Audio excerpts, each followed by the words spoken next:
You're listening to World Talk Radio, where the world comes to talk. World Talk Radio.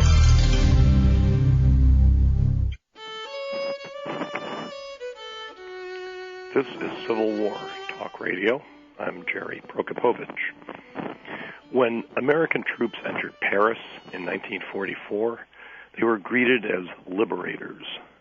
But what happens when American troops enter a city where the locals do not want them?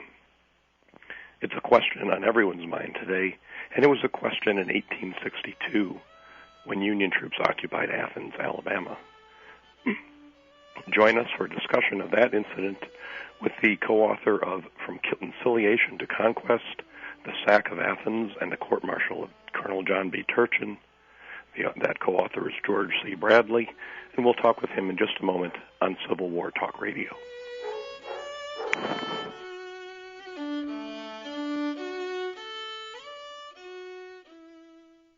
Have you let your website go stale? Wish you didn't have to wait for your web developer to return your call when you want to update content? You don't have to. Now you can easily and instantly manage your own website content using affordable Avalar technology. Avalar is a website development and hosting company that provides turnkey internet solutions for companies like yours that need to stay focused on core business. Avalar gives you the power to control your website and make updates and additions in real time without having to learn HTML or other complicated programming tools. Websites powered by Avalar feature capabilities that attract more customers and enhance relationships with existing customers. Avalar offers a multitude of leading-edge solutions, including lead generation and referral tracking, shopping carts and payment processing, membership management, and search engine optimization, to name a few.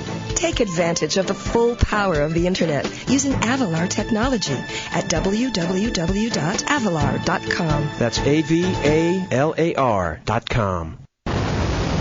World Talk Radio, bringing the world to you.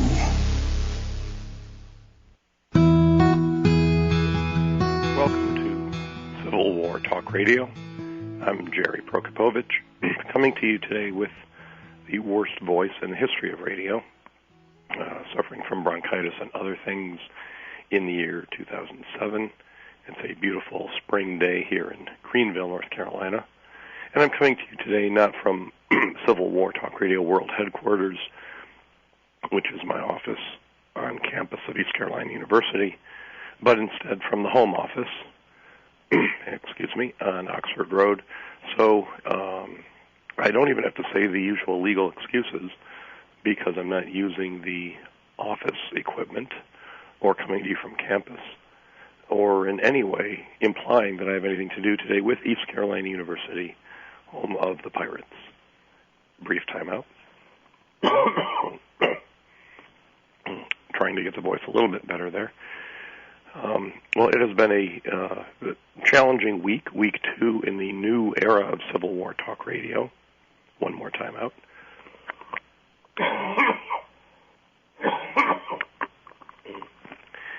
There's no cough button here on the home phone, so I apologize for that. This is week 2 of the new talk radio format, in which the old website has disappeared. We have a new website. We have new with a new address unknown to anyone, more or less, but you can trace it down through Google in one way or another.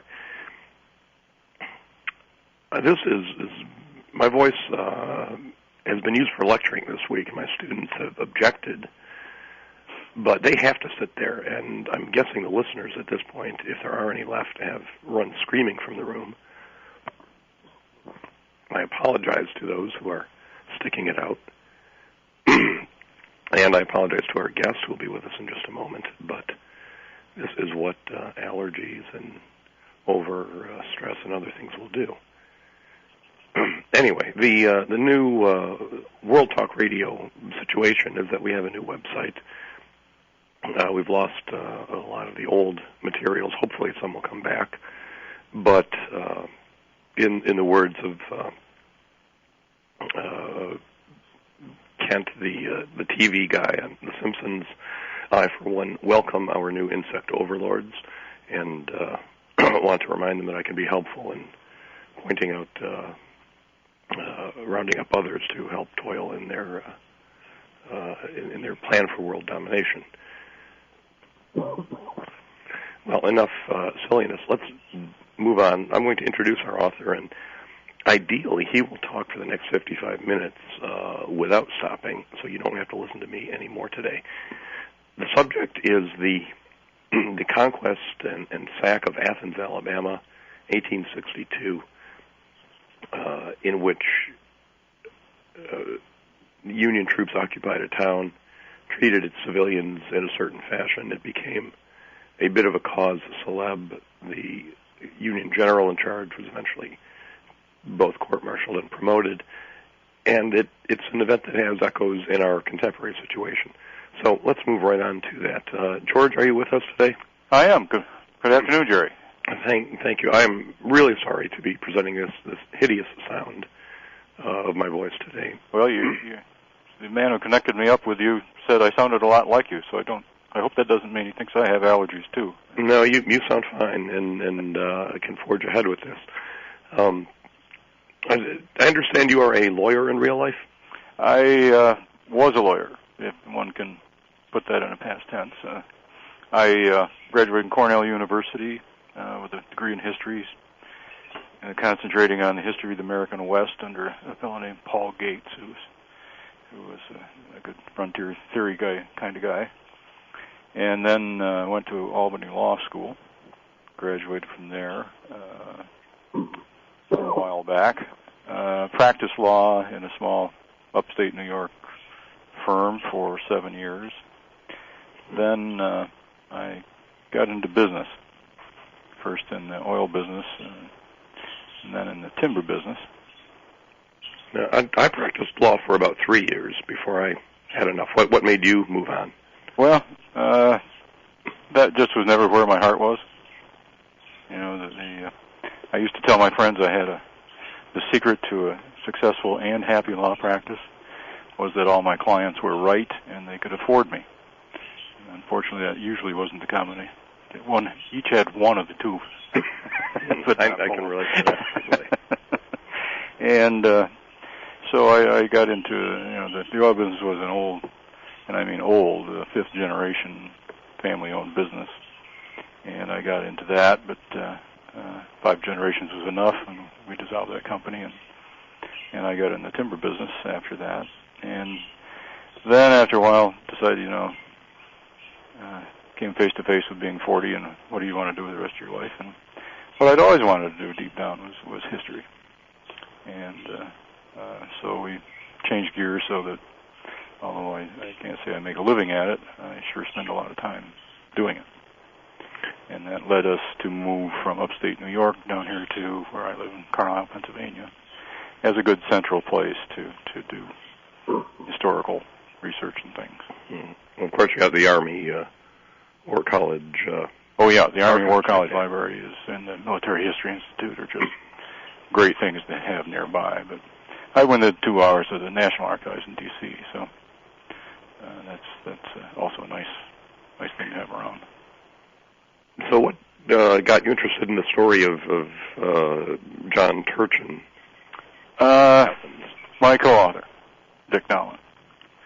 Dick was a neat guy. He looked and sounded a lot like Arnold Stang. If anybody remembers Arnold from 1950s TV, just kind of a church mouse kind of a guy. But he was Dick went to Harvard for his undergraduate work, graduated from Yale Law. He was a clerk for Judge Harry Blackmun when Judge Blackmun was sitting on the Supreme Court of North Dakota. And Dick kind of hit the same spot I did, a little earlier than I did. Decided to move to Central PA for 2 reasons. One, to be near his wife's family, and the other was to work on a book about Sherman. And in researching the history, development of Sherman's thinking on how to make war, he came across Colonel Turchin and decided Turchin would probably be the better first book to do.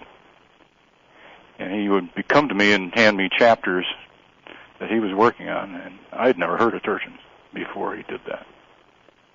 And then Dick got sick with cancer, and I volunteered to help him try and complete it while he was still with us, and failed to do that. We got close, but not quite, before Dick was taken.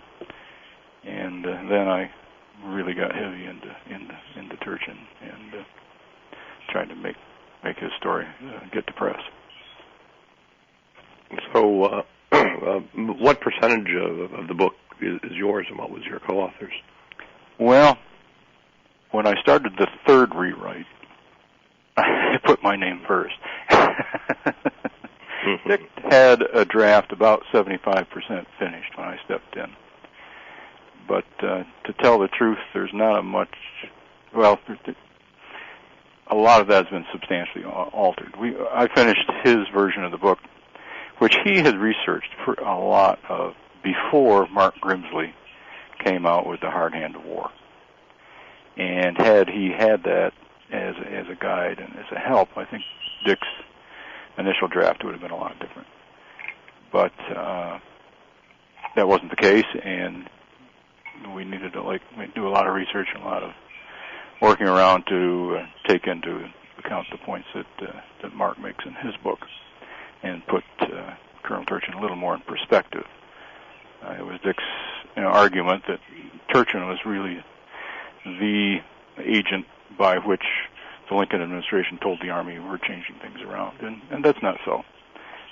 Turchin rode the wave at the right time, but he wasn't the creator of that wave by any means. Well, let's talk about what that wave consisted of. What happened? Well, maybe we can start with Turchin first. Who was he? Where did he come from? Well, he came from near Rostov in Russia. His father was a military man, although not of any particularly high rank. He started his military education when he was 14, which would have been in 1836 or so. He completed it, went on, started his Army career. I guess he made captain before the Crimean War broke out, made colonel by the time it ended, and was doing things like planning coronation celebrations and things for the imperial government before the end of the Crimean War in 1856. And what happens in 1856, I think it's more than coincidence. We don't have good documentation on it. I think it's more than coincidence that in that year, George McClellan and a delegation of Alfred Mordecai and a fellow named Delafield, they went to observe the Imperial Army at the end of the Crimean War. And Turchin at that time developed this notion. He wanted liberty. He wanted to seek. He imbibed democratic notions, is I think the way he put it. He got married to a Polish woman who apparently thought very much the same way he did, and they emigrated to the United States shortly thereafter. As a Russian immigrant, and there weren't a lot of Russian immigrants in those days, he had trouble establishing himself. He was a trained engineer, but he got a job at the Coast Survey in Philadelphia, and then wasn't paid very much for doing that. Headed west and struggled in small towns in Illinois for a little while, and then went to Chicago and started working for the Illinois Central. And there he got to know people, and especially, most importantly, a lot of influential people. Everybody from William Ogden, the first mayor, on down through the editors and owners of the Chicago Tribune. They became his mentors, his patrons, the people who saw promise in him. And when the war breaks out, when the 19th Regiment's being formed by around a core group of Chicago boys, they put his name forward as a man who ought to lead it, and he is selected. Now, the 19th Illinois that you mentioned, you talk quite a bit in the book about the the motives of these volunteers, where they come from, and what they're here to do. Well, I think that's one of the interesting questions. I posed that question in the introduction, and actually, it's a topic I would like to do further research on, maybe a separate book on it.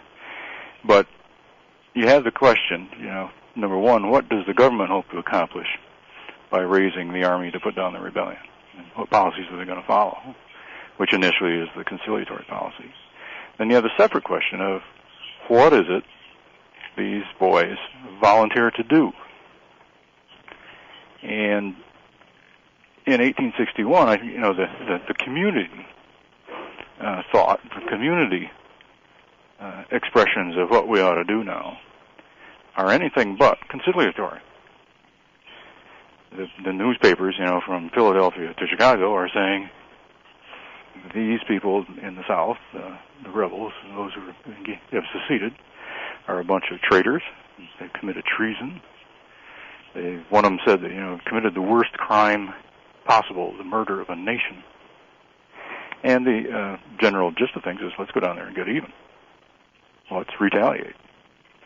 One of the flags of one of the companies that ends up in the 19th Illinois says that. It said, retaliation, no mercy for traitors. So you get, you get to asking, what's the community standard here? What is it these boys think the people back home want them to do? And you point out the newspapers inflame that spirit. Yes, yeah. Oh, the Chicago Tribune is just whipping it. But their circulation's growing. I mean, obviously this rings true with a lot of people, is my conclusion. And what I've been looking for a long time, Jerry, is a letter from a Union soldier, say from who had been involved in Sherman's March to the Sea, who says, I feel bad about that.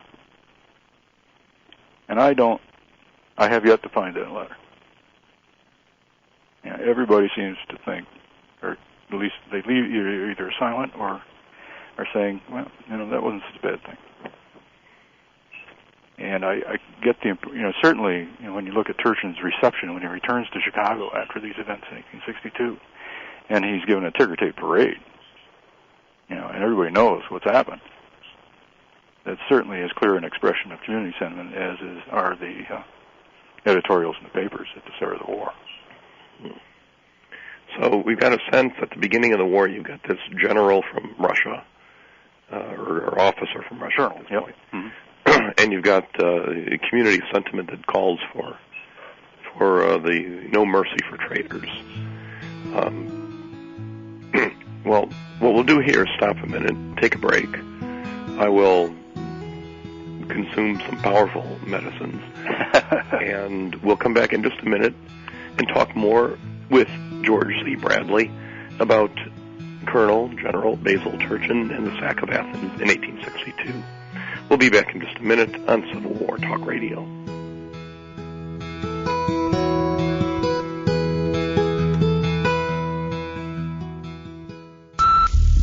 World Talk Radio.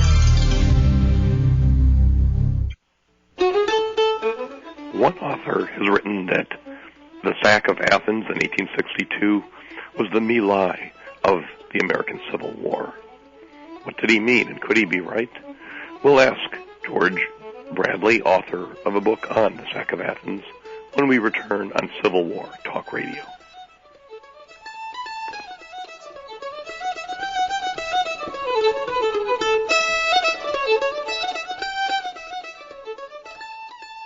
You got a small business? Well, then you know how tough it can be. Marketing, finding new customers, and especially just staying focused on the day-to-day details of running your business. Well, even though my business was doing okay, it wasn't where I knew it could be. I was getting a bit discouraged. Then I heard about this little book called Growing Your Business by Mark LeBlanc. Wow, I still can't figure out how such a small book could make such a big difference in my business. It only took about an hour to read, and the things I learned, well, all I can say is I'll be using Mark's ideas for a long time to come. Why? Because they work. I learned how to really focus on what I need to do to attract more customers and how to be more successful by creating a plan for generating more business. I guess that's why Mark named his website smallbusinesssuccess.com. Clever, huh? Small Business Success. That's it. If you want to be more successful with your business, and who doesn't, you should check out Mark LeBlanc's website at smallbusinesssuccess.com. You'll find Mark's books and lots of other resources for growing your business. smallbusinesssuccess.com. World Talk Radio, bringing the world to you.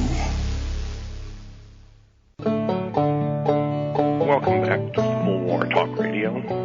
I'm Jerry Prokopovich, coming to you from the edge of bronchitis with a discussion today of the sack of Athens, Alabama by Union troops in May of 1862 and the important ramifications of that otherwise obscure event. Our guest is an author co-author of a book on that subject. The book is called From Conciliation to Conquest, and we're talking with George C. Bradley. Well, George, in our first segment we talked about Colonel Turchin, who led the 19th Illinois. We talked about the regiment itself. What were they doing in Alabama in 1862? How did they get to Athens, and what happened when they got there? Well,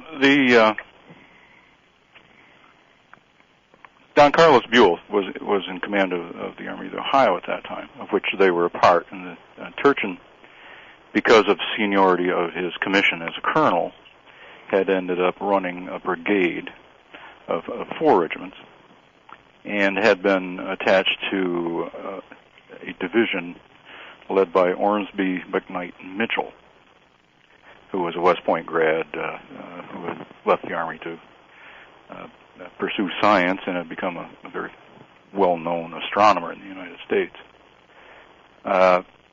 Buell moved from Bowling Green, first moved on Bowling Green, Kentucky, which Albert Johnson abandoned rather than try to stand and protect.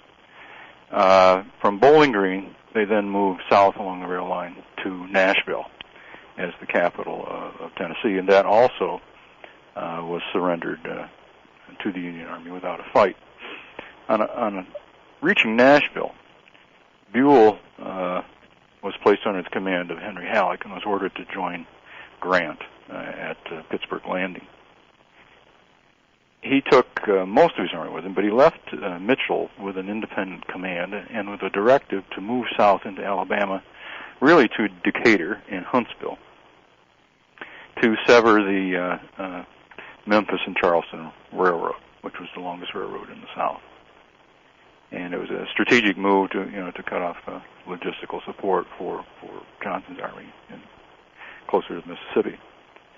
That move by Mitchell's division was unopposed militarily, and they found themselves, in April of 1862 in Alabama. And it is here that the Lincoln conciliatory policy is essentially put to the test, because you have men, Union Army volunteers in the South, not there fighting any active, uniformed, organized opponents, but rather there as a police force, essentially. And they're there in Nashville on, I think it's February 26th.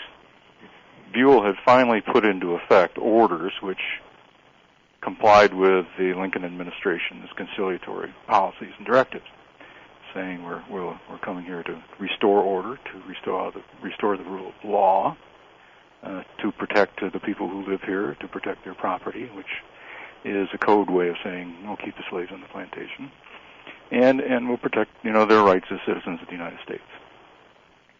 Now, the thinking behind this is that if the soldiers are conciliatory, the rebels will give up the rebellion. That's correct. Yeah, it's like, I think the whole thinking of calling out militia at the start of the war, the whole thinking of really the first 6 months of the war certainly is that it's more akin to putting down a riot than it is to fighting a war against an organized entity.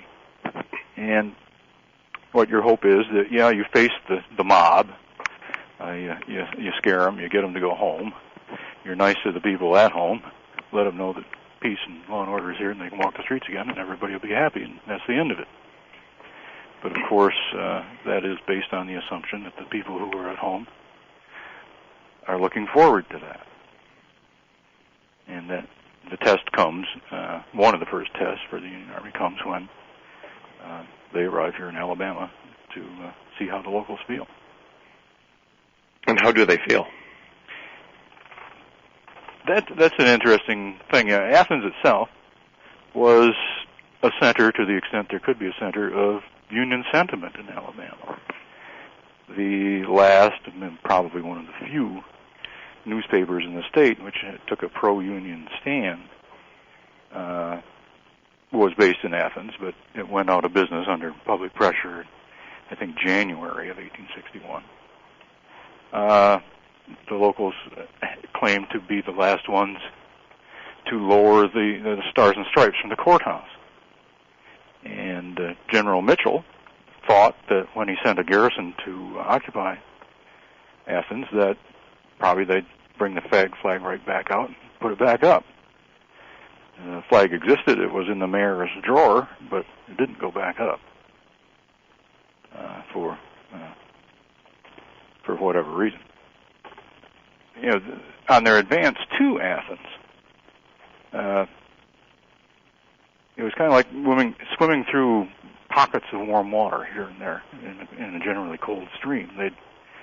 The division would arrive at one community, and everyone would just look down at the ground and try and ignore them or yell insults. And they arrived at, I think, Shelbyville, Tennessee, and out come all the Union flags. It's a town that's actually basically occupied by textile workers who moved down from New England, and the Savior's here.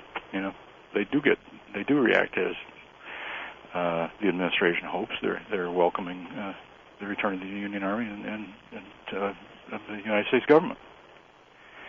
Athens itself, though, I think the locals basically, they want to get along. They want to go along to get along. They don't want to make trouble for themselves.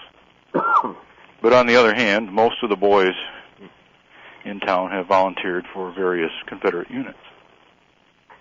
And the home folks are sending them supplies and not arguing with that was a bad decision on their part. So when Churchill's men arrive, what happens in Athens? Do they encounter armed opposition? No. The first move is the brigade is based at Huntsville, and General Mitchell says, "Well, we need to garrison Athens. It sits on the railroad that leads south to Nashville, so we'll garrison it, and we'll send the 18th Ohio Regiment up there to do that." And they arrive. They treat the locals generally politely. The locals treat them generally politely. There don't appear to be any complaints on either side. Actually, some of the people say that they were surprised at how well behaved the men of the 18th Ohio were. They do go around to local farms, trying to augment their supplies. Generally speaking, pay for it. Sometimes they're not even, if it's just a little milk they want, they're given the milk by the farmers. So they're not everything seems to be going along smooth enough. Then a Confederate cavalry detachment arrives. The 18th Ohio has never been in an armed combat situation before. Their colonel has never been. He kind of panics, and then that doesn't help the men calm down any. And they wildly exaggerate the opposition. They're actually, the 600 of them are counting maybe 200 or 300 Confederate troopers. That number gets multiplied 6 or 7-fold. And the colonel says, well, the wiser step here is to get out of town. And as they're getting out of town, it's obvious that a lot of the townspeople will let them know they're glad to see them go. At the very least, cheering the fact they're going, perhaps yelling some insults, probably not firing at them from windows and houses and things, although rumors to that effect do start. And in the panic of the Union troops as they flee town, those sorts of reports get made and get exaggerated.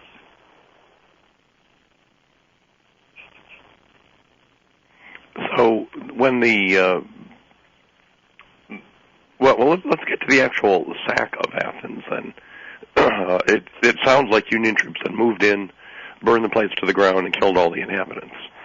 Yeah, you'd think from the way Jeff Davis talked about it, that's what happened. But What does happen?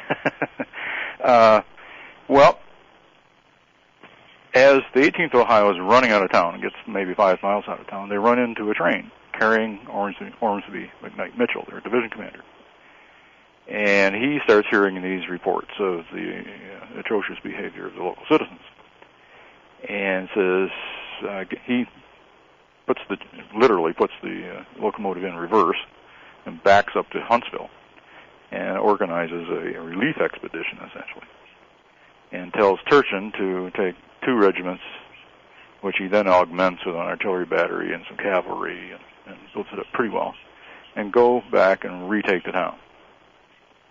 And that is organized later that day of May 1st, 1862.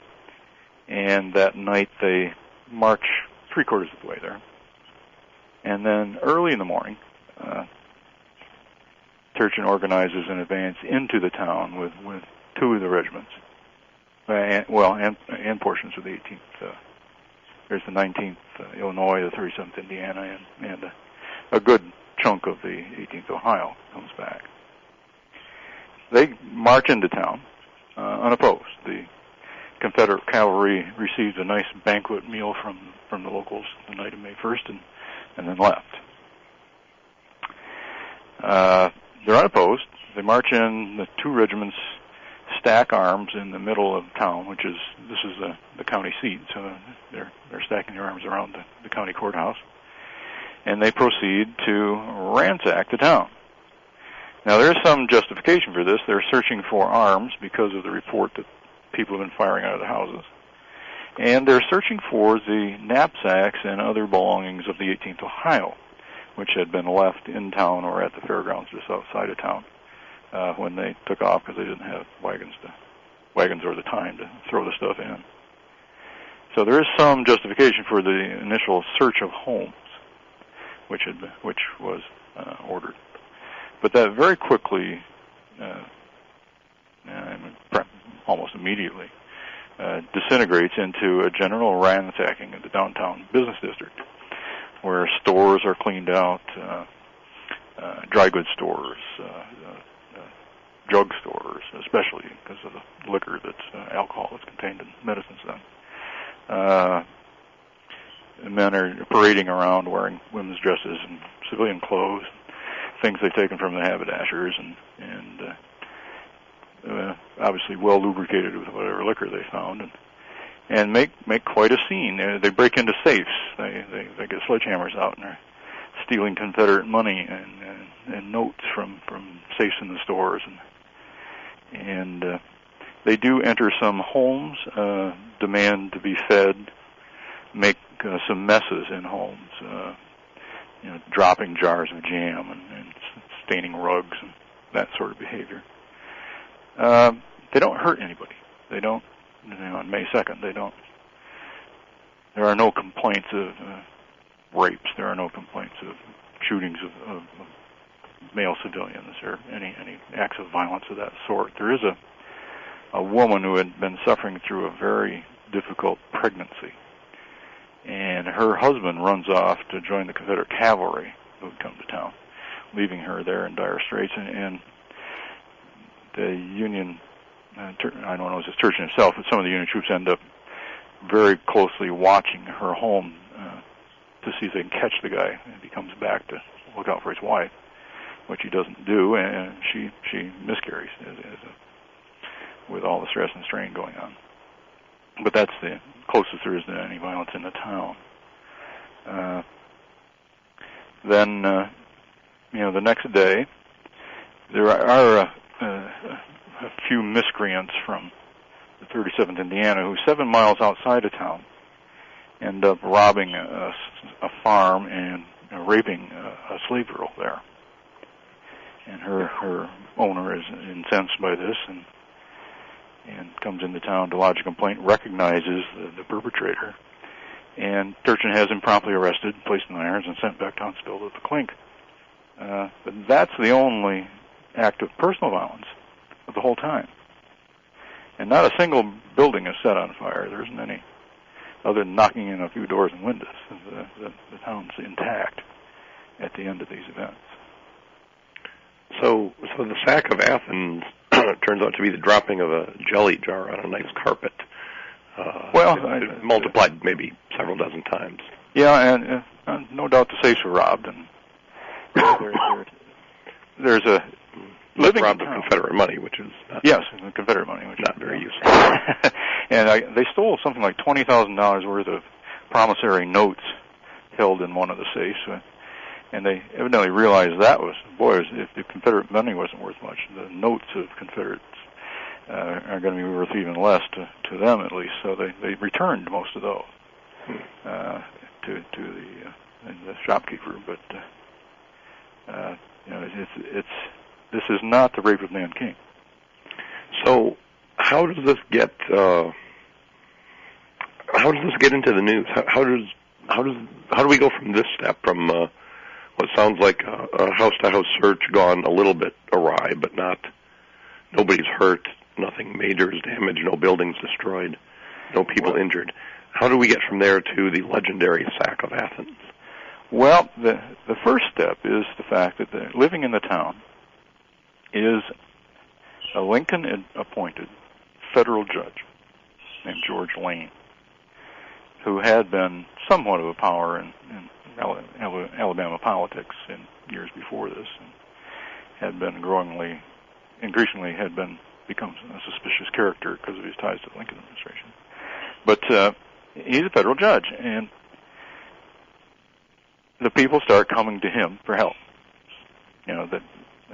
Obviously a lot of them have complaints about the property damage done, and some of it's related to the ransacking the stores. Some of it's related to the artillery units setting up positions within the community and knocking down fences and tearing up gardens and things to do that. And some of it has to do with where the regimental camps are established and so on, or foodstuffs that are taken. But anyway, they start coming in a pretty long line to Judge Lane. And Judge Lane is a politician as well as a judge, and he wants to try and keep some semblance of stature within the community, and he starts compiling these complaints. Everybody, I think, knows something, even before the troops went into town, General Mitchell had said, well, damn it, we'll turn this place into a grease spot. We'll get even with them for running our guys out of there.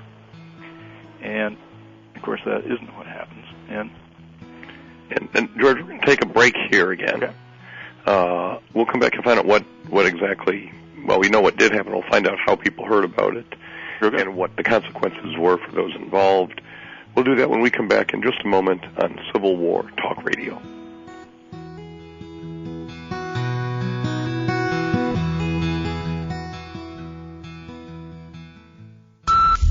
World Talk Radio.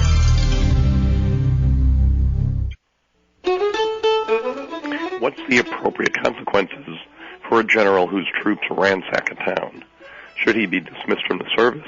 Should he be promoted to a higher rank? Or should it be both? That's what happened to John Turchin. We'll find out how when we return on Civil War Talk Radio.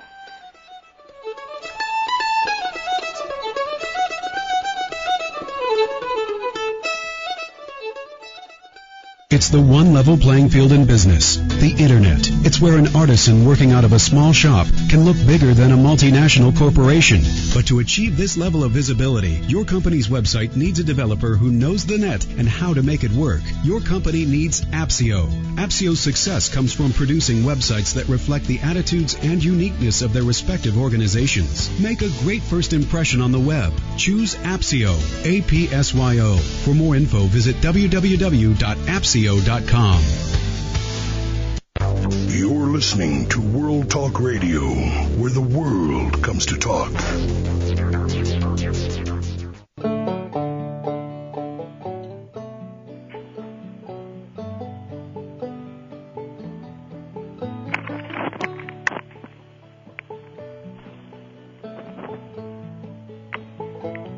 and welcome back to Civil War Talk Radio. I'm Jerry Prokopovich, today talking with George C. Bradley about the conquest of Athens, Alabama in 1862 and the consequences of that event. In our last segment, we talked about what happened, the ransacking of the town, a relatively mild event in physical terms, a few doors broken in, but no buildings burned, no people injured, not a whole lot stolen.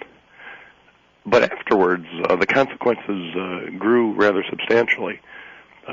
Claims were pressed against the federal government, and the commander is to be held responsible, apparently.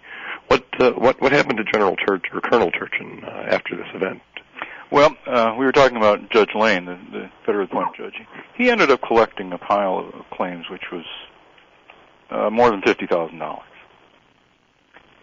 And I think coinciding with that is the realization by both Turchin and General Mitchell that although the events weren't terribly awful in terms of what could have happened, what could have happened to the civilian population or burning down the town, it was quite clearly against orders. General Buell had issued orders 13A saying, this is exactly the thing we don't do. We will protect property. We're not going to take property. We're not going to intimidate citizens. And although there wasn't any harm, there certainly was a lot of intimidation by the lower line soldiers. And so they both, Mitchell, then Turchin, both issue repeated orders for the next 3 or 4 days saying, don't do this. You'll be held responsible, which is exactly what Buell's order says to his division and brigade commander. You'll be held responsible if these events occur. And essentially it stops. But 2 months later, towards the end of June, Don Carlos Buell himself rides into town. And Judge Lane meets him and presents him with a $50,000 bill. And Buell says, well, I think he had been looking for a reason to jump on Turchin. I think he heard about these things before, both in Kentucky when the Army was based there, and perhaps heard of Turchin's reputation for carrying on these sorts of operations in Missouri at the opening of the war.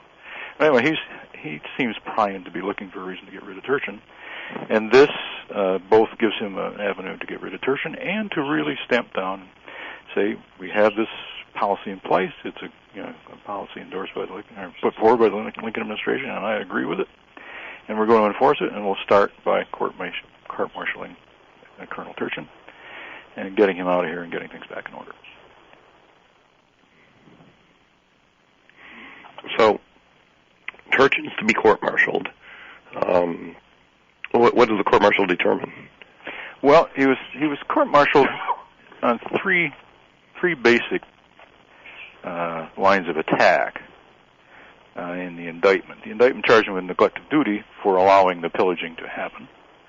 It charged him with failure to take adequate steps to restrain his men, and I think that could be interpreted as historically a failure to take adequate steps, throughout the time he had been in command, and therefore you end up with uncontrolled behavior such as the rape of the slave girl.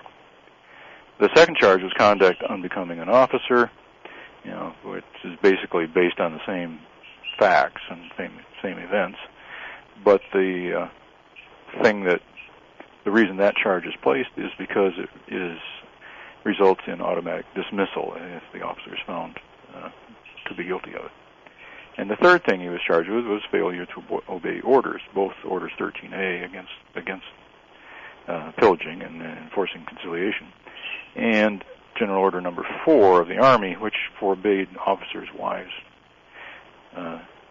coming down to camp and staying with them, which Turchin pled guilty to because Mrs. Turchin was there. So was Mrs. Mitchell. It wasn't. Everyone seemed to. Can't argue with that, right? Yeah. And go ahead. Oh, no, you go ahead. Well, so what's the verdict on the other charges? Well, he is convicted.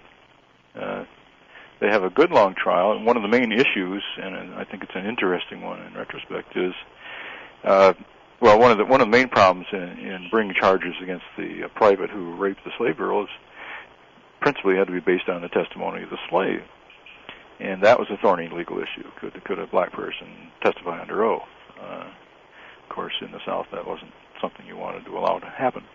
Similarly, the people who were testifying against Turchin, the store owners, the shop owners in town, refused to take the oath of allegiance to the United States.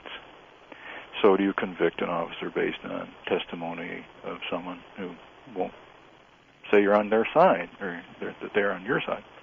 And the ruling of the court is, you don't have to take the oath of office. You do have to swear you're telling the truth, but that's all the farther we'll make you go. And that gets a big play in the press.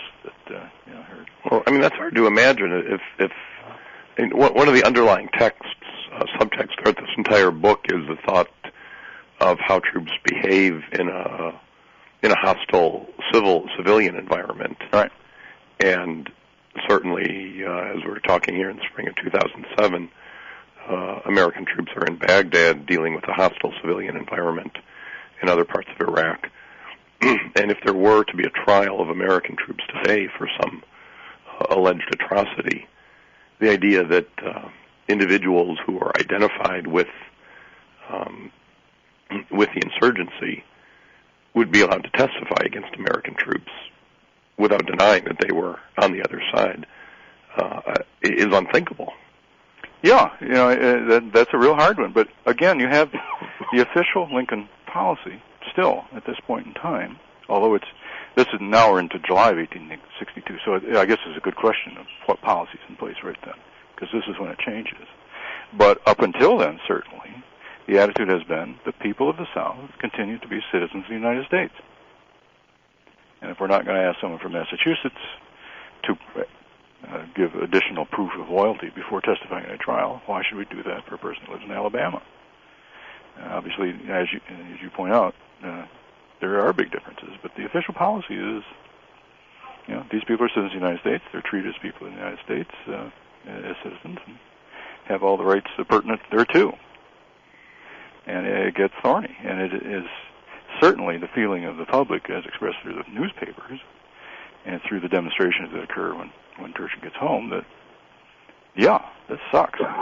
Traitors shouldn't be allowed to testify against people who have volunteered for the service of the United States to preserve the country. I think a much stronger argument than one would have in even with allowing an Al-Qaeda person to testify at a trial against an officer.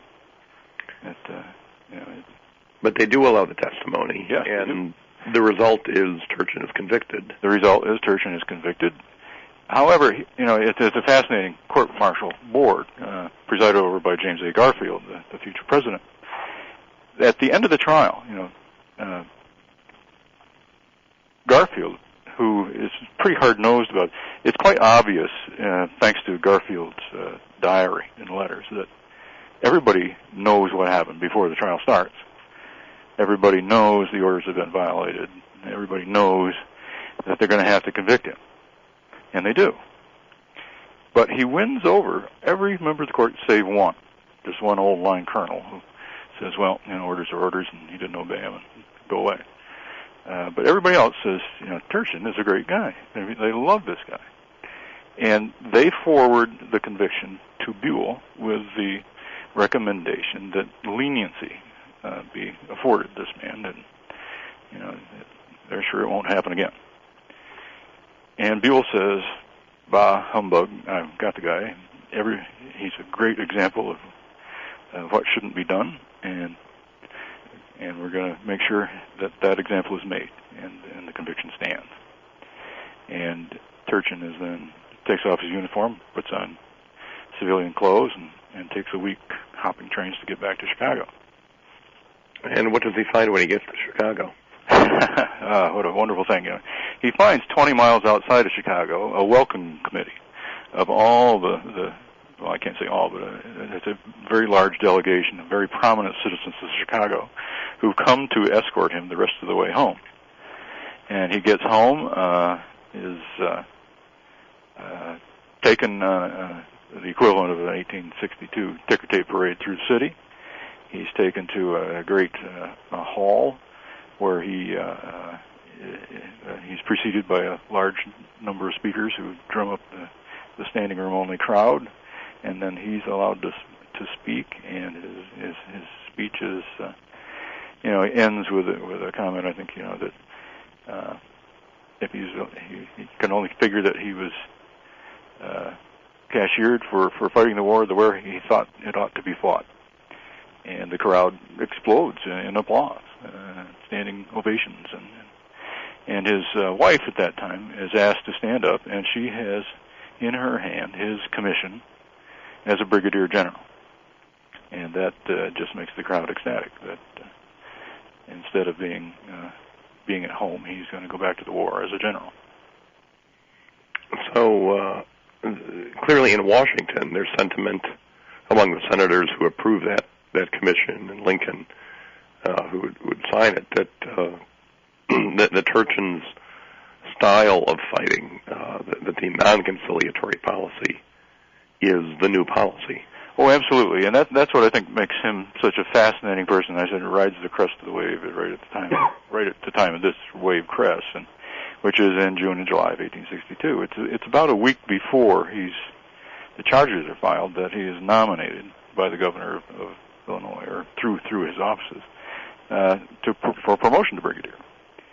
And the debate going on in Congress and in Washington at that time is, what do we do? How do we handle the war? And the real swing thing, as Mark Grimsley points out, is the defeat of McClellan, which happens the first 2 or 3 days of July, when he starts withdrawing down the peninsula. And that's right in the middle of Turchin's debate. And the charges come to light. A colonel under Buell's command comes to Washington to make sure they come to light. Jesse Norton, he's run out of town on a rail, essentially for leaving his post.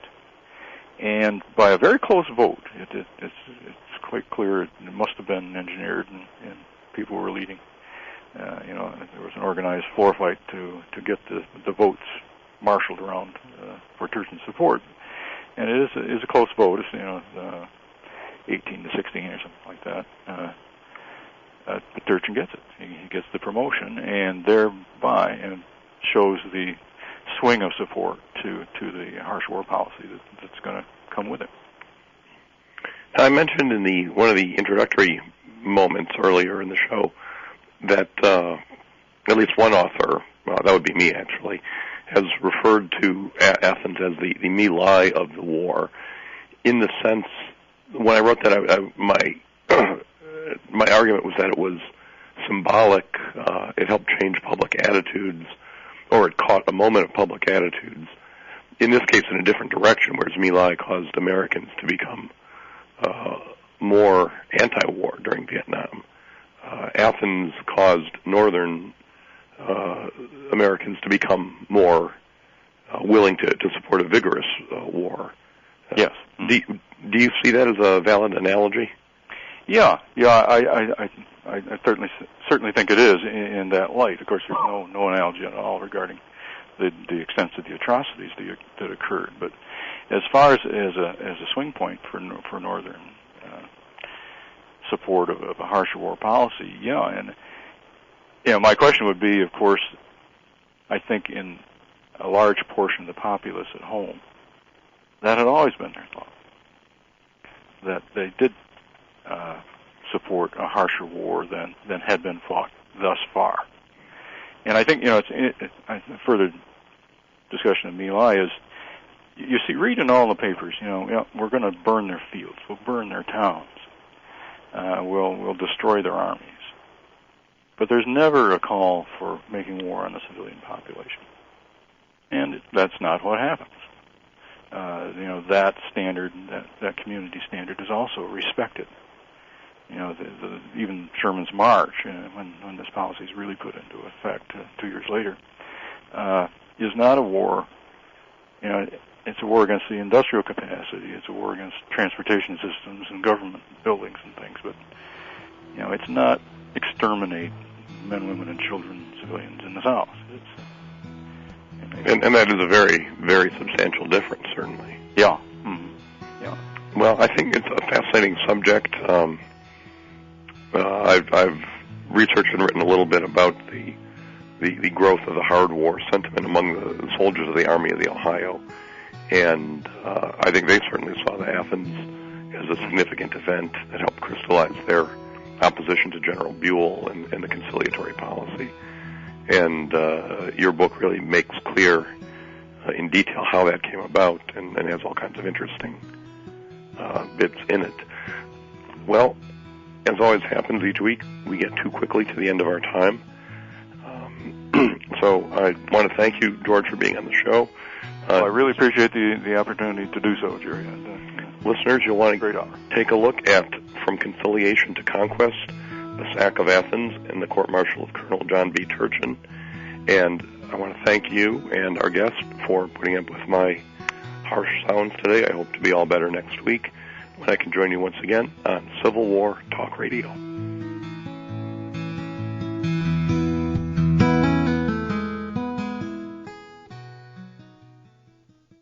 You're listening to World Talk Radio, where the world comes to talk.